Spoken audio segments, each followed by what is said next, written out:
সুমি, এ সুমি, কোথায় মা তুই? তোকে আমি খুঁজে পাচ্ছি না। দেখছো? দেখেছো? কেউ দেখেছো তোমরা? ও দিদি, দেখেছো আমার মেয়েকে? সেই 5 বছর ধরে আমার মেয়েকে খুঁজে পাচ্ছি না।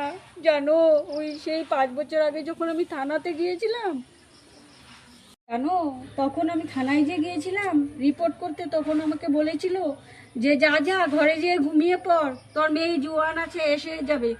জানো, সেই তখন থেকে আমার মেয়েকে আমি খুঁজে খুঁজে এখনো, মা তোর জন্য আমি আছি, তোর জন্য আমি বেঁচে আছি এখনো। মা তুই আস, তুই এসে যা, তুই আমার কোলে এসে যা মা, তুই আমার কোলে এসে যা। ও দিদি, এই যে আমার মেয়ের জামা, এই জামাগুলো দেখলেই আমার বুকে জলে উঠে। দেখেছো, এই যে আমার মেয়ের জামা, এই